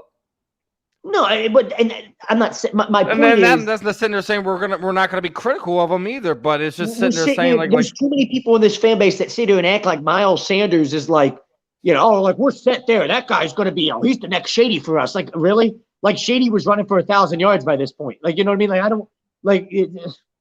You know what I mean? Like, Shady was electric. Shady was explosive. Shady made you go, wow. Miles doesn't do that for me. I've seen Miles got caught getting caught from behind way too many times to call him Shady at this point in time. And he drops touchdown passes in the end zone. His ability as a receiver went way down last year, way down. And that was something his rookie year. You were like, wow, look at this guy. He's like, his ability to run and catch. It's that's rare. You don't very few backs can do that. And then he didn't do that very well at all last year. As far as being a dual threat type of guy, he struggled in the passing game. And again, we could sit there and blame Doug all we want. I guess we'll find out this year what the real deal was with that. But who was getting the carries with 8 minutes to play in the fourth quarter, 6 minutes to play in the fourth quarter? It wasn't Miles Sanders. You know what I mean? And the only explanation you come up with that is whatever actually, and here's the other thing. The other I want to see if you got that from the coffee conversation. The problem last year was Doug and Carson, not the front office. Doug and Carson. Well, I don't know if any of us know to the full extent what that whole problem was. I think it was broken. I think we talked about it. It's broken. You know what I mean? And when it's broken, well, I mean, it was broken, but I just thought it was kind of one of the interesting things I pulled out of it from the whole thing was broken. And I'm sure there was plenty of tension between Doug and Carson. How could there not be? Just like there was probably tension between a lot of people in that building. Just like there was obviously plenty of tension between Howie, Jeffrey Lurie, and Doug Peterson, and like that coaching staff, and not just this year, but going all the way back to when they wanted to fire Frank Reich or whatever the fuck it was after Carson's rookie year. And Carson stepped up and said, no, you're not going to do that. I mean, so all the things that have come out since Doug Peterson's firing, we've kind of been like, wow, like, Jesus, this has kind of been like just a slow build, huh? Like, this has been getting worse. I get what you're saying, Daly. I do. Like, you don't want to crown them before they've rightfully showed us they can do that. It's just my expectation where I feel they're going to no, be and you've got to sit there and be that. I mean, it's not fun to sit. I mean, not all of these guys can't suck, right? Like at some point, you got to say somebody's got to ascend like, somebody in this has got to be like a player, right? Like and we're talking about and we're also talking about the guys that weren't used as number one draft picks at this point in time either. Outside of obviously Regular Act has to show us something this year. We all have a feeling what Devontae Smith is, but I still sit there and say JJ Arcega-Whiteside y'all need to show me why he's on this team this year. Well, and if we want to talk about Devontae Smith as if he's like Reggie Wayne said he's going to come out and be the rookie of the year. Wait a second. Just hold on right there. We got our second guest of the evening is going to be joining us real quick.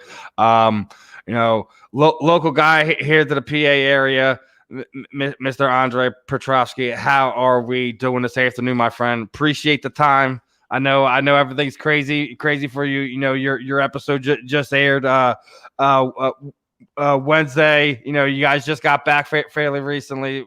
First and foremost, congrats on the big win, man.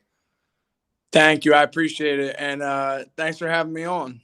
Dude, it's definitely a pleasure, man. It's been a long time coming trying to get caught up with you, man. Been remember back in the early Art Award days when you were making your name there. Obviously you moved up with your last fight. You went to LFA.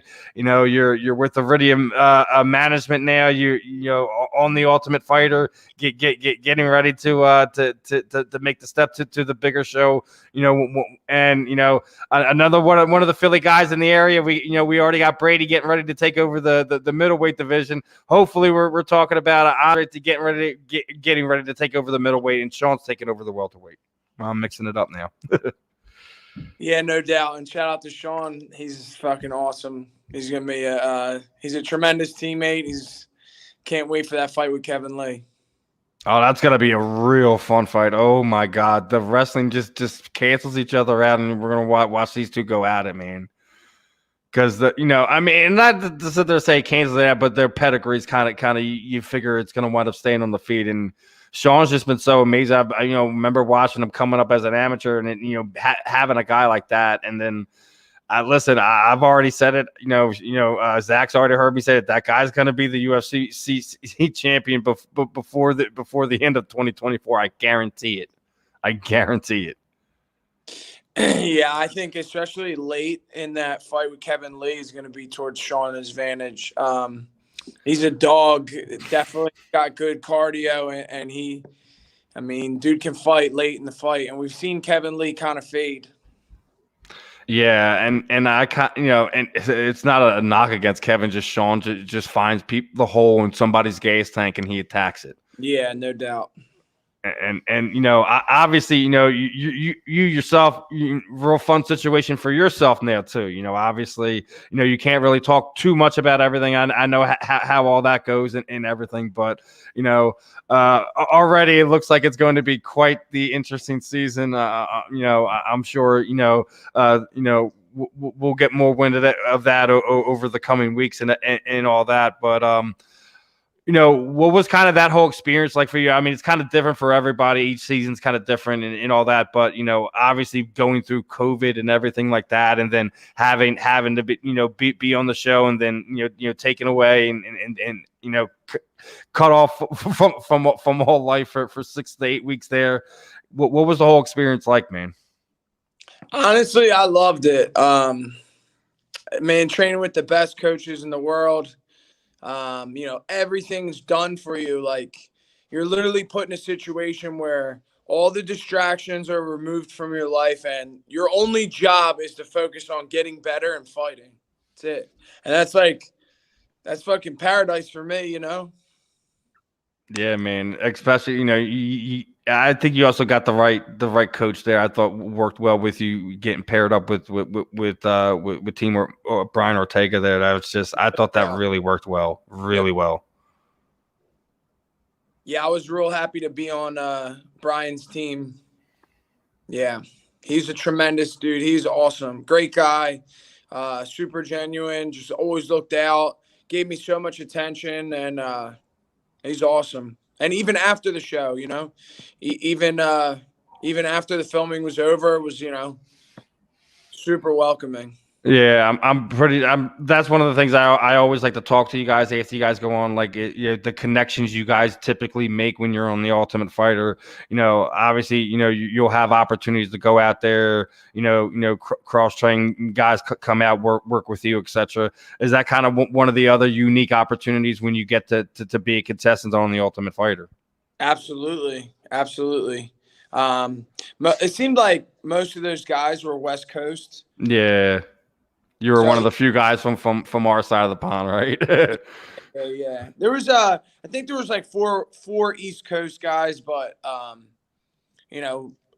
Dustin was from Florida, a couple guys up in Boston, but yeah, it was definitely a good experience, and it's awesome to have those contacts. I definitely plan on going out there and training with those guys on the West Coast.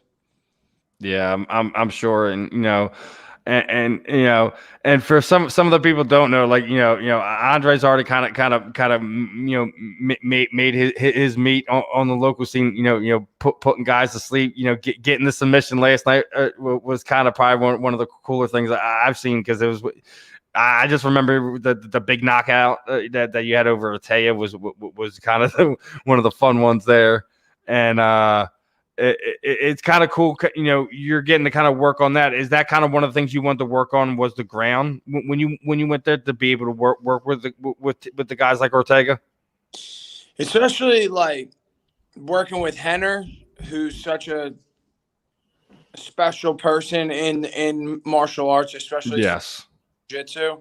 It's such a rare opportunity that you get to work with Henner, that I think that became like kind of just what I gravitated towards the most. Not that the rest of the coaches weren't tremendous too, but Henner's just such a unique and special individual, man. He's got so much energy and enthusiasm in practice. It's like I was getting 2-hour privates with Henner every day. Like a lot of guys were hurt, a lot of guys are cutting weight and whatnot, and I was basically getting 2-hour privates with Henry Gracie every day. It was just such a tremendous experience. That's awesome. That's awesome. It's like I said, especially if you're involved in that world, being able to basically have that on a consistent basis, that's unique, and you'll be able to kind of have a guy like that fill some holes where you clean up some techniques that you've been maybe a little bit loose or sloppy on the bad thing, and he just helps you clean that things up and help things work so much easier. It's crazy when you're able to kind of be in those situations. So that's awesome. No doubt.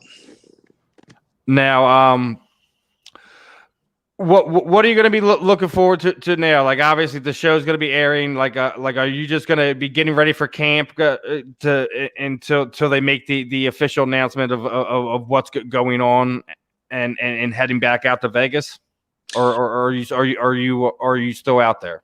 So I'm home now, spending time with my family. Back to work, helping these guys out, and mostly like trying to help my teammates. Sean's got a big fight coming up. I got a lot of other teammates with big fights coming up. So just trying to, be there for those guys. They were there for me. And then once, kind of after Father's Day, and then we'll really start training again. Yeah, get that, see, that's always cool when you're able to kind of get back into like when you've been away for a while and you're able to kind of get back and be in that situation where you're able to kind of help out with that before you're able to kind of get in your fight. Like, people don't understand like when you've been away, it's kind of rough sometimes. Like, obviously, we've already had one holiday, Father's Day is coming up. I'm sure that that's always a important thing too. But then, obviously we're getting ready to get into the nitty gritty part of the summer here too. So it should be real fun to kind of see how it plays out. Other than that, I want to, I just wanted to give you a chance to kind of, say your goodbyes. I have Cindy waiting here in the back. I just seen her pop in. what I typically do right before we let you guys go, and we're obviously going to have you back on here again. We can talk a little bit more about some of the stuff going on in the show, and who you're going to be fighting as the finale comes on. Any sponsors, shoot out your your training partners, social media sites. Let everyone know where to follow you. If you're doing any charities or anything like that outside of the cage, let everyone know what you're getting into. And the time is yours. The mic is yours, my friend. Yeah, shout out to all my coaches, all the guys down at Henzo Gracie Philly, my family, definitely the sponsors, America's Pie, Dean Pagano. All these guys have been extremely helpful. Dan Smith at American Brokerage Services. Salvatore Luciani. It was just such great sponsors that have helped me out, and I really appreciate it. And people who don't understand the sponsors, how a lot of the fighters survive, to the camp, in between the camps, and everything in between. Andre, I really appreciate your time for hopping on. Again, hopefully we're going to be seeing your hand raised at least 2 more times on the show. Hopefully we get to see you in the finale. At least that's my hope. Hey, and everybody gets a chance. Come down to Urban Air Delco in Springfield and check us out. They're doing good things. This place is awesome. Hey, there you go. Again, Andre, appreciate the time. Hopefully we'll get you back on here right before the finale to talk a little bit more about the season and hopefully a Brady win and hopefully Petroski's the season 29 champ, right? Let's go. All right, brother. You have a good one. Yeah. All right, without any further ado, because it's going to be right into the next one, we're going to be joined by PFL lightweight Miss Cindy Dandois. Cindy, really appreciate your time this afternoon, because it's the afternoon where she is. She's on the other side of the coast. She's in over there in Seattle, Washington, right? Yeah, Spokane actually, Nice. but that's pretty close, right? Yeah, close enough. Why did I How far exactly is it from Seattle? Spokane. You ask me. I'm not from the United States. I have no idea. I thought maybe you had made the trip. If I was in Spokane, I'd make the trip to Seattle. No, I don't make trips now. I'm training. So who you working with over in Spokane, getting ready for this one? I'm getting ready with the coach I brought, Carlos Schram, and I'm working with Rick Little from SIXERS.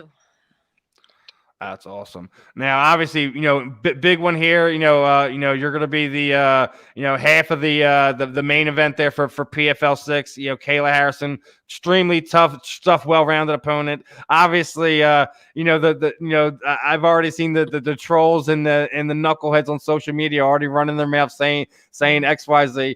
And my thing about this, we always known that the higher weight classes in the women's division aren't really flush with thousands and hundreds of fighters being able to bring in. So when PFL brings in this weight class for you athletes, it really is, you guys are finding whatever matchups you can find.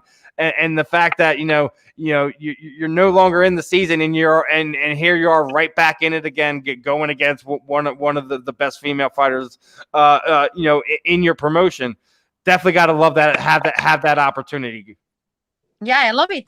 I have always been asking for big fights and for good opponents.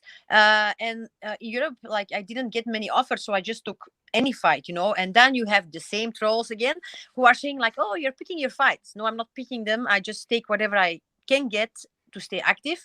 So that's it's very nice to get this opportunity because I'm getting older and I'm not gonna have many more years. So I'm not gonna I'm gonna give it my all, leave my soul, leave my heart out there and enjoy this because it's a huge opportunity and it's a great fight. And I respect Kayla a lot. So this is I love it.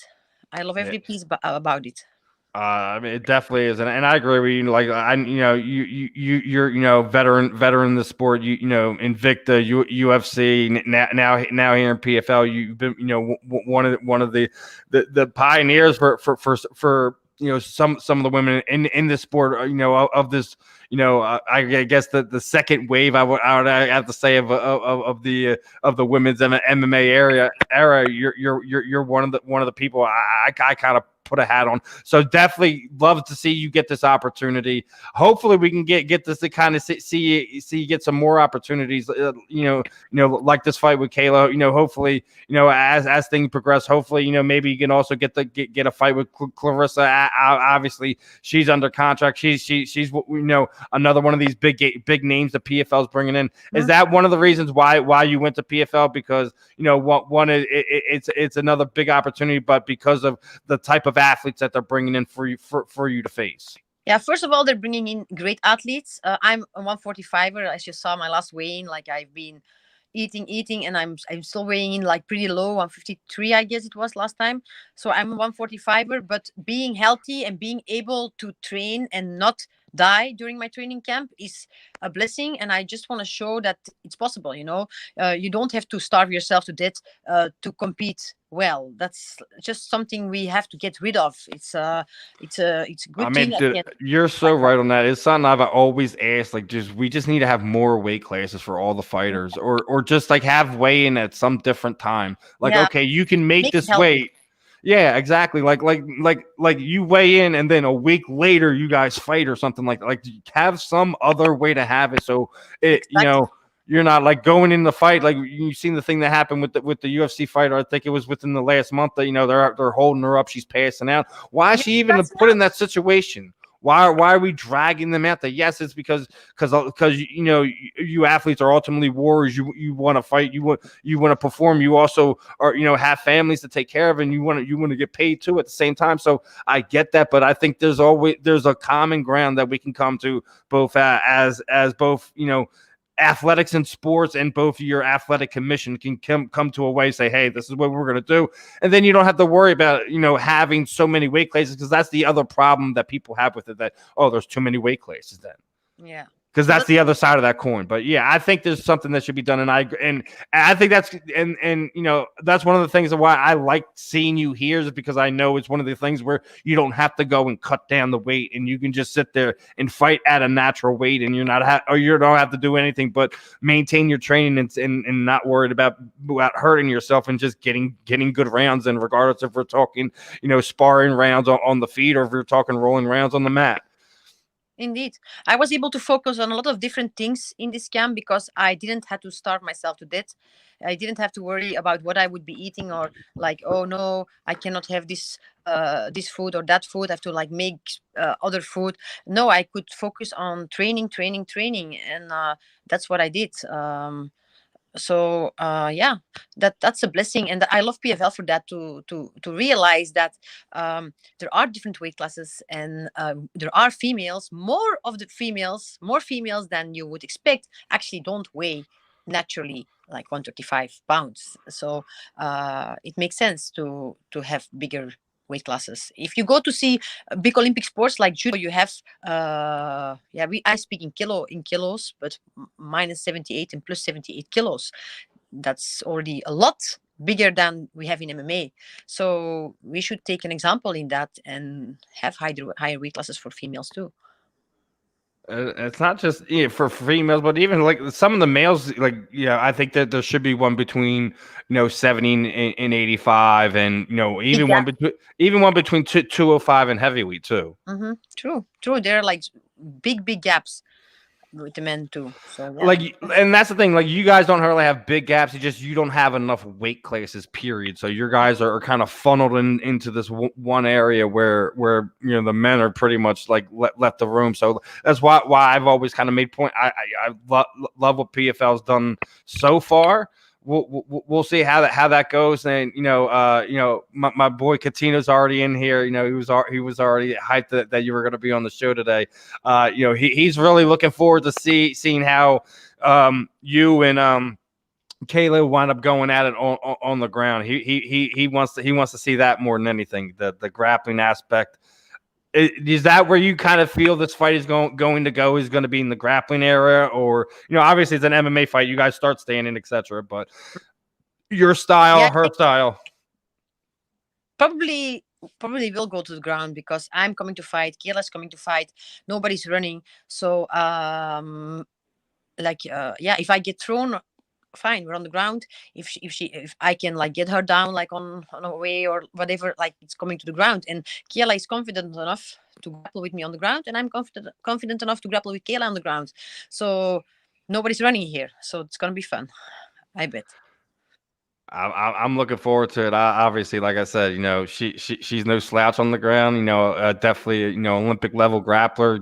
Got to have hats off to her. But I know, Cindy, you're not one who backs down from everyone. Like you said, you're not running from anybody. It doesn't matter the name. It's just another name on the contract. Just another person on the other side of the cage. So. Definitely like what I'm hearing, at least for your confidence, that you definitely don't feel unfazed in the situation at all, regardless of anything here. So definitely liking that. Yeah, I like it. It's a good fight. I'm blessed. I'm so happy that PFL gives me the opportunity to fight for them. I hope I will get many more fights with them. I love to be here. I love how they treat us. And Kayla is a great champion, but make no mistake, I'm gonna bring my best me to make it a good competition. I have no doubt on that aspect, and like you said, your window's still starting to close there. What are some more of these aspirations and goals that you want to complete in combat sports, in MMA, before you're ready to walk away and say that's enough? In MMA, I would love to end my career in PFL. So as long as I'm signed there, I'm here. And when they let me go, I put a point behind my career because I've done it all, But I have a 14-year-old daughter right now who's really into MMA and has the same passion, the same drive. And my 9-year-old also is growing into it. So after my own career, and even after this fight, I'm going to focus also on my girls' careers because I had a really, really difficult path, and I want to make it easier for them and give them more opportunities. Yeah, I don't want them to, oh my God, I have to take any fight for stupid money because there is no choice, I fought Marloes Koenen for $350. That's crazy. Yeah. So, and that's kind of cool. Your kids are, I think, basically the same age as mine. My daughter's 13. She's been doing jiu-jitsu on and off for about 7 years. My son's 9. I just got him in, and he thinks that he's only like 4 or 5 months in now. But they're getting to that point. So that's cool. Hopefully they ascend to that level, and even after you go away, hopefully we'll see you in another 5 years coming back on the other side of the cage this time. I have the absolute belief that my daughter Lola is going to be 10 times the better fighter that I ever was. I believe that. I feel it. Keep an eye on Invicta because in 5 years, maybe 6 years, she's there. Well, Shannon always has her ear to the ground, so I'm definitely sure that she has her eyes for when she's ready. And that if you say that, I definitely have no doubt. There's some people are biased when it comes to their kids, but sometimes you just know when they're gonna do it. So. If you got that feeling now, that's real interesting. Hopefully, we'll see. We'll see one of Cindy's daughters, ascended to be a world champion here in combat sports. It's definitely not an unheard of thing. I believe in it, so that's good. Well, that's the first step always. Obviously, the belief in it. Obviously, speak it into existence. Mm-hmm. Exactly. Obviously she has the drive and the support around it to fulfill the dream. So we'll see how that eventually plays out. I think that's a really cool thing to be able to to be able to have your kids to kind of go along this journey with you. So, not only is she learning from, her coaches and her training, but she's also walks this path with you too now, at least over the last handful of years. So that's definitely got to be unique and special for you as well. Yeah, we've been fighting on the same card. So I love that. She loved it. And, it's something we go hand in hand in.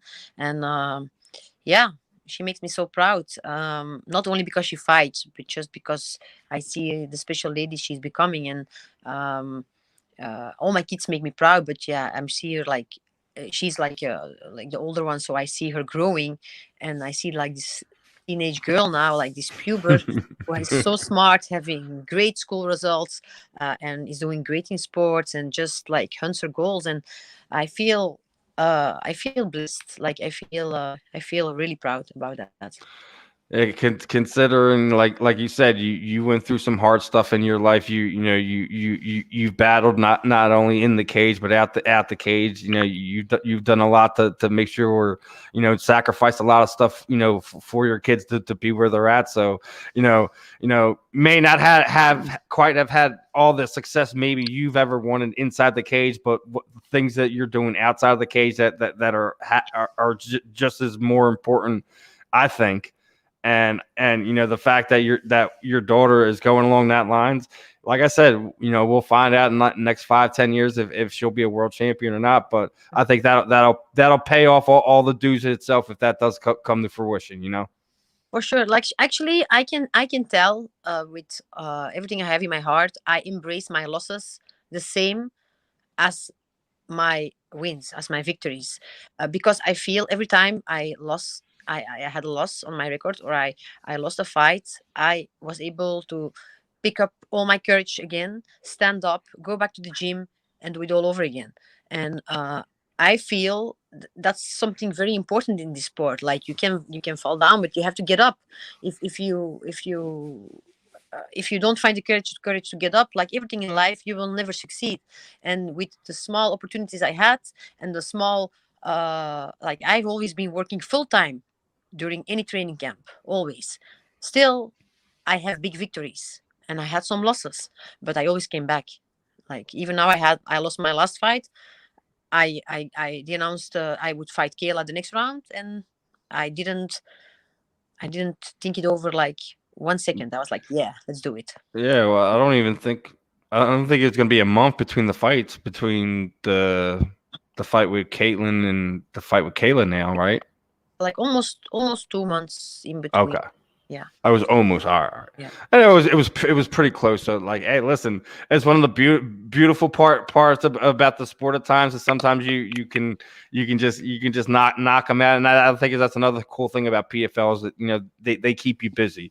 And I think another reason why you chose them. I remember back in the World Series of Fighting days, so definitely appreciate it.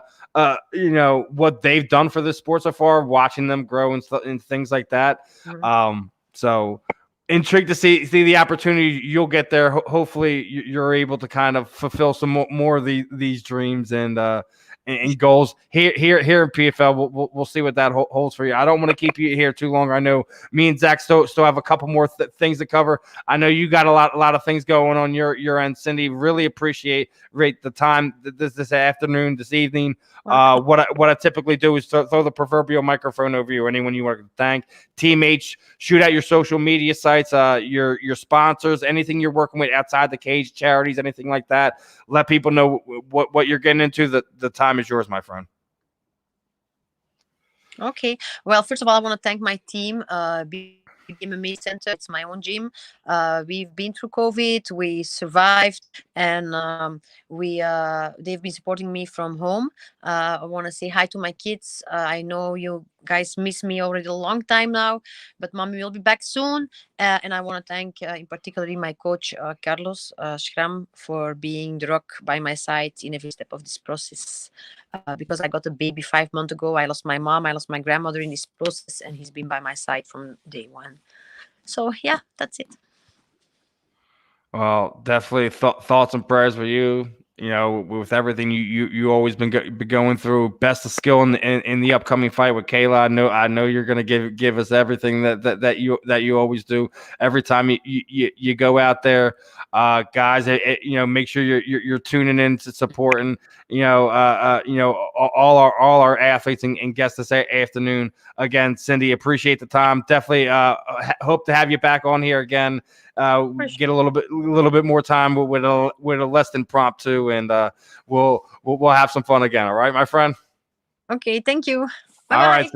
All right, Cindy, you have a good one, everyone. That was Cindy Dandois. Another big fight coming up for her. Andre Petroski. One of these Philadelphia guys. He's training where my kids started at, man. Down there, Daniel Grayson, Philadelphia. I know that gym real well. He's in there with some of the best fighters in this area. We were name dropping Sean Brady like crazy. That I keep telling you guys, that kid is going to be amazing. If you guys haven't gotten on the train yet, you better hop on it soon. And Andre is no slouch himself. Like I said, I have a feeling if they're able to kind of get stay healthy, get some good camps in, get some proper matchups and get runs in. Both of these guys have potential to be world champions, and these are guys that are homebred right here, your backyard here in Philadelphia. This town was once one of the biggest boxing towns for a period of time. Obviously, Vegas and New York have stake claims to that. In other parts of the world, but this will always be a combat sports town, in my opinion. You guys got world champions right under your nose, really developing right now, and you can shake your head all you want, brother. You shake your head all you want. I'm just watching the Nets Bucks game, and wait, what I miss? The Nets are just whipping that ass. Oh, so the Nets are ripping that ass? The Nets are winning 115-96 at the moment. So I guess that injury was all for naught, huh? Well, he's going to be out, it looks like, for the rest of the playoffs, they're saying, and they just showed the Nets record this year when he plays versus when he doesn't play. So that's maybe the last hurrah, the push to get it all out. Yeah, I mean, this is in Brooklyn too. I mean, this is going to be a hard, you're hoping to split these two games in Brooklyn, obviously, anyway, and then get back to Milwaukee and maybe take advantage of the series. So it is what it is. But I'll tell you what, I don't give a fuck. Tim Donaghy's in the building or something tonight.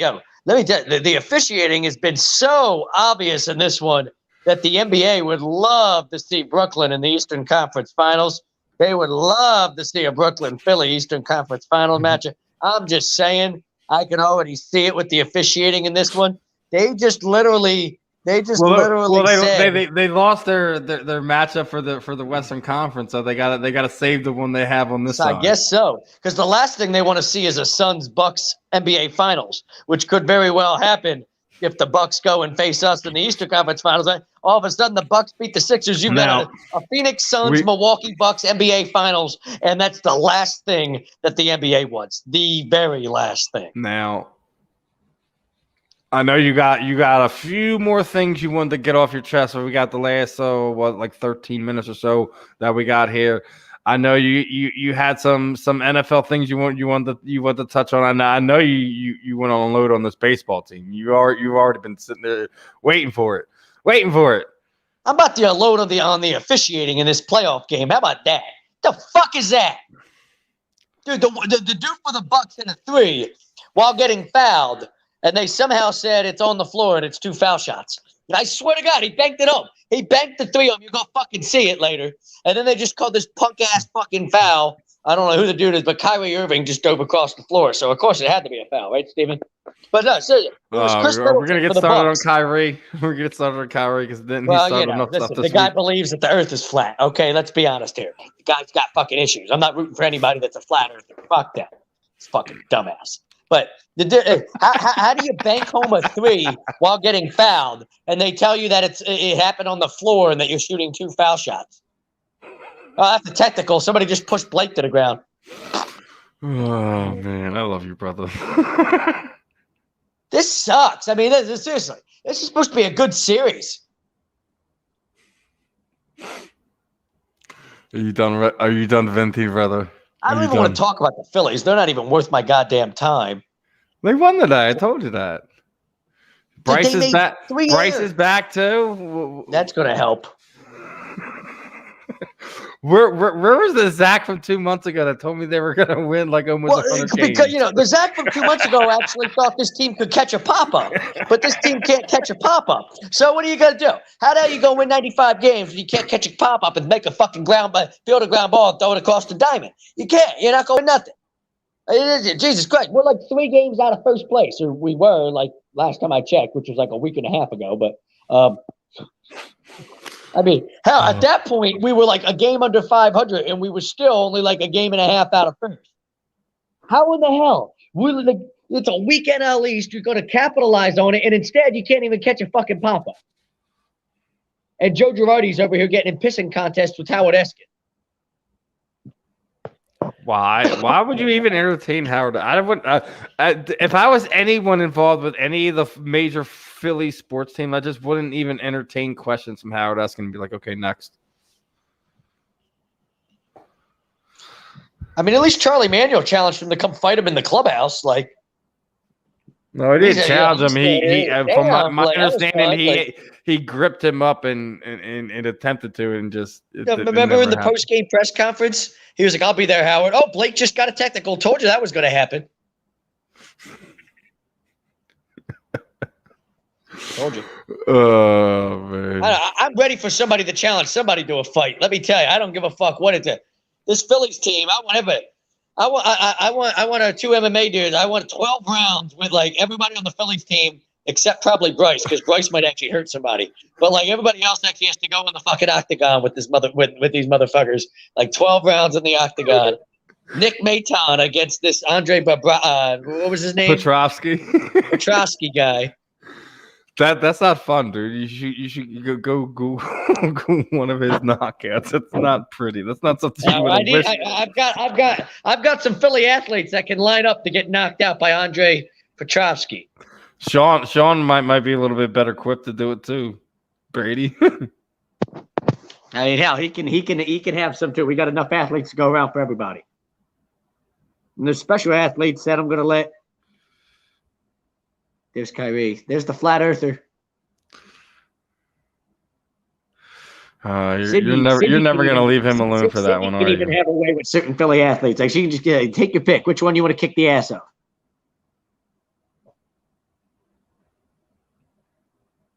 That's where I'm at this moment, Steven. You know who should really go 12 rounds in an octagon is Roger Goodell.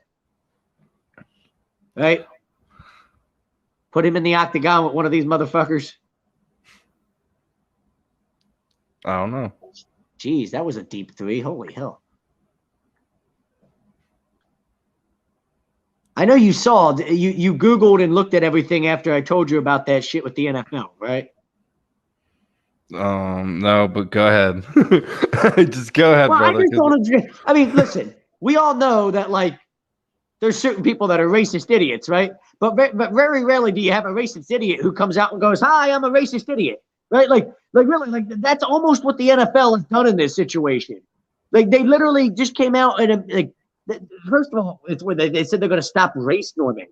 What? People get so triggered by the topic of race in 2021, right, Steven? They get so triggered by it as like, oh, it's 2021. We shouldn't be talking about this. You're right. We shouldn't. Yeah, here's the NFL over here talking about they're not going to race norm anymore. So for those of you out there who don't know what the fuck race norming is, that means the NFL has been taking this idea and this concept that black players, cognitively speaking, as far as how their brains work and all that, aren't on the same level as the white players. That scientifically speaking, somehow, some way, black players cognitively are not as developed as the white players. That's literally the mindset the NFL's been taking. And how do we know they've been taking that mindset, Steven? Because they just came out and admitted that they've been taking that mindset when it comes to all of these concussion, man. And brain damage lawsuits. Your buddy's brain damage lawsuits. They literally just admitted that they're doing that.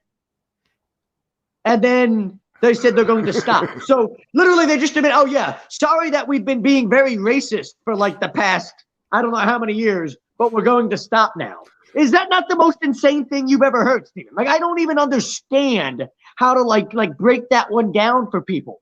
Like that one just breaks itself down. I don't care that Steve's P-back. Yeah, I know. We know. Jalen Hurts is Tyrod Taylor. Good. Great. I've been saying that for months. This troll. Anyway, you want to troll somebody, go troll Rock. I mean, Steven, seriously, I don't want you to just sit there and laugh. Like, am I crazy for thinking this is like the most absurd thing? And this is, I mean, we've seen some absurd things over the past couple years. Like, how in the hell? Even if you were doing this, wouldn't you just quietly stop? Why would you come out publicly and admit this? Like, what? Like, how is this? Like, this is such a bad look for Roger Goodell in the NFL, is it not? Yes, we've been discriminating against black players in their lawsuits for brain damage because we've been taking the attitude that, cognitively speaking, they're already dumber than white players to begin with, so we can't prove how much brain damage they actually have. That's what they're doing. And they just admitted to it. Maybe you should keep that one to yourself next time, Roger, and let's just slowly phase that out. You know, like, oh my God. That's kind of what I was touching on earlier when Coffee was there. We're like, dude, like, yeah, the USFL, like, if there was ever a time for players to be like, fuck you to the NFL, it's now. I mean, good Lord. That's rough, man. To even see that, it's just... And you know me, Steven. I'm not like a race card person, right? Like, you know me. That's not like, I'm not that guy that like tries to. No, because most of the time, right? Yeah, because for the most part of the last year, me and you spent most of the last year rolling our eyes in the back of our head because of the nonsense we would hear and see. But that's like another argument for another conversation for another day. But then something like this happens with the NFL, and you're like, why has this been going on? How has this been going on? How have they been getting away with it? No, like, all right, dude, how did you make it out of the 90s still thinking that way? How did you make it out of the 90s still thinking that way, being the company that you are? And then when one of the players comes out and accuses them of being racist, and you're like, oh, stop pulling the race card. You're like, I kind of agree with the player here in this situation. It's kind of racist. Like, yeah, like, more than kind of. It's one of the most racist things I've seen in my entire life. But, like, I don't want people pulling the race card either. But when this is the type of practices that fucking companies like this are this is what's going on behind the scenes, what do you want the players to do? You want to just sit there and be quiet and not come out and expose this shit? I mean, holy fuck. Yeah, the whole thing is a fucking mess, man. Honestly, I feel it's bad that we have to even deal with stuff like this, and then even the stuff the fans have been doing over the fucking the last week. Throwing bottles and this that. Like, listen, I know everything's opening up and everyone's acting crazy, but like, guys, come on, dude. And you're already talking about Mr. Flat Earther, pressing charges on this guy, then wanting to throw some more nonsense freaking coming out of his mouth. Like, guys, listen, I throw a bottle at Kyrie too. Okay, that's what happens when you believe the Earth is flat. Okay, I'm gonna throw a bottle at you. I mean, right for your stupid ass head. Okay, because you're stupid and you piss me off with your nonsense. I'm throwing a bottle at you too, Kyrie. It had nothing to do with race. He tried to claim I was a hate crime. Now, here's the other side of this I want to get your thoughts on. Now, do these fans really deserve to be banned for life from these arenas? No, I think that's overkill. I mean, they're drunken idiots. That's all they are. Shouldn't they have to shouldn't they be made to clean take the Amtrak guys out of the arena? Like, okay, you have to sweep the arena tonight, jackass. Like something listen. They paid their hard-earned money. What happens to the other side of that? That guy's kid that can't really go now because freaking 10 years ago, Dad was a jackass. Steven, more than banning him from the arena, you've got kids, right? You're a father, right? This idea of like, oh, I'm banned from the arena. What's worse, you're being banned from the arena or the fact that you look like a complete idiot in front of your own kids? What's worse? You're not going to give a fuck that you're banned from the arena. You're just like, oh my God, I'm a terrible father and I look like such a fucking fool and my kids think I'm stupid. Like, that's all. Like, seriously, right? You're laughing because you know that's spot on, is it not? Like, yeah, forget about banning the dude from the arena. Let the dude go home and have to fucking sit here and live in this misery. His wife is going to shame. Imagine how, oh my God, his wife. Imagine. Oh my God. This dude ain't getting sex till next year. Holy shit. With that being said, I think we're getting ready to cap this one off in a minute because Zach's going home. off on the idiots involved in the sports world today. You know that's and funny. Sometimes it's why you love me. absolutely fucking warranted. The Nets win. Well, yeah, I saw that. Yeah, I mean, listen, the fans, but this is, and you know what it is? One person does it, they see it, gets a reaction that it does, so now somebody else has to do it, right? I mean, that's literally what we see this all the time. It really is what's going on. Some idiot pours popcorn on Russell Westbrook, and because Stephen A. Smith's on the fucking air talking about the dude needs to be. If Stephen A. Smith spends the entire morning wasting my time talking about it, now some other knucklehead feels like he needs to throw a water bottle at somebody because maybe Stephen A. Smith will talk for 4 hours about him too. You know, that's what we've got going. Like, that's what this is, Stephen. You want it to you want it to go away. Stephen A. Smith needs to stop talking about it. Like that's okay. Like seriously. All right. Before we wrap this one up, want to couple more news and notes for everything. Obviously, for fans who haven't gotten a chance to get around to it. Obviously, we got our A2D membership going on. It's $19.99 a month. Perks include appearance on shows, members only stream, shout outs, weekly sports picks from the guys over the Money Pot podcast. I'm also going to be doing a few more things. Like anyone who is a subscription member, make sure you let me know. I'm gonna doing some giveaway things, and on top of that, obviously, we already know what we've been already talking about because Manscaped has officially got locked on. So make sure you guys are heading over there for 20% off using that code A2D. And it's getting ready to be Father's Day, ladies. Hook up your guy, guys. It's time to make sure your ladies know that the nether regions is free and clear and ready to be taken care of. She ain't gonna want to go down there if it's freaking Wild West down there. So Netherlands gotta protect the Netherlands.